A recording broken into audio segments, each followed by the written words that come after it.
Assalamualaikum warahmatullahi wabarakatuh. Pada bab 5 kali ini saya akan membahas konsep manajemen pendidikan tingkat sekolah menengah. Konsep manajemen mutu sekolah menengah. Mutu dalam konteks pendidikan menurut Kementerian Pendidikan Nasional sebagaimana dikutip oleh Mulyasa tahun 2002, yaitu mencakup input, proses, dan outputnya pendidikan. Sekolah menengah sebagaimana menurut Undang-Undang Nomor 20 Tahun 2003 tentang Sisdiknas yang menyatakan bahwa sekolah menengah merupakan lanjutan pendidikan dasar. Sedangkan menurut Peraturan Pemerintah Nomor 29 Tahun 1990 yang menyatakan bahwa pendidikan sekolah menengah adalah pendidikan yang diselenggarakan bagi lulusan pendidikan dasar. Jadi, manajemen mutu sekolah menengah adalah upaya yang dilakukan dalam memperbaiki kualitas sebuah lembaga pendidikan tingkat sekolah menengah pertama atau SMP, SMA, SMK, MA guna tercapainya tujuan pendidikan. B. Sasaran mutu pendidikan. Sasaran mutu pendidikan meliputi input, proses, dan output.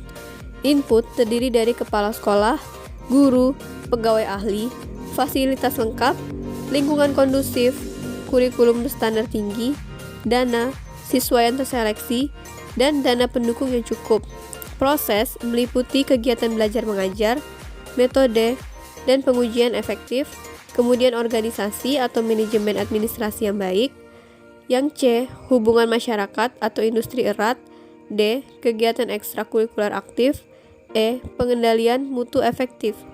Output meliputi nilai hasil belajar yang memuaskan. B. Kompetensi yang dicapai di atas standar. C. Tingkat kelulusan tinggi. D. Keterserapan ke dunia tenaga kerja tinggi. E. Kepercayaan masyarakat tinggi.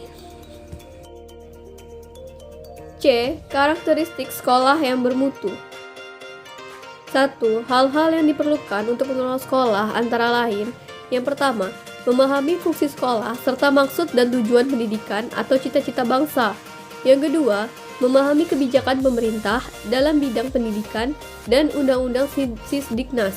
Yang ketiga, memahami standar pendidikan yang ditetapkan. 4. Memahami prinsip manajemen dan administrasi. Yang kelima, memahami kurikulum dan perkembangannya. Yang keenam, memahami tuntutan kebutuhan peserta didik atau life skill dan tuntutan masyarakat. Dan yang terakhir, memiliki visi dan misi. 2. Sasaran hasil mutu pendidikan. Dalam Undang-Undang Nomor 20 Tahun 2003 tentang Sistem Pendidikan menyatakan bahwa sasaran pendidikan adalah membentuk kecakapan hidup yang terdiri atas: 1. Berakhlak mulia atau beriman dan bertakwa. Yang kedua, cerdas, kreatif, dan inovatif. Yang ketiga, cakap berkomunikasi dan bersosialisasi. Yang keempat, menguasai ilmu pengetahuan. Yang kelima, terampil bekerja. Dan yang terakhir, bertanggung jawab sebagai warga negara. 3. Dimensi mutu sekolah. Menurut Martinez, mutu sekolah terdiri atas: 1.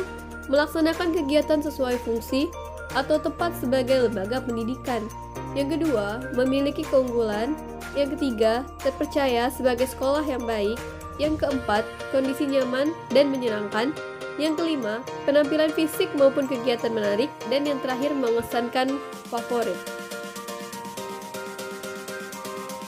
4. Fokus manajemen sekolah menengah.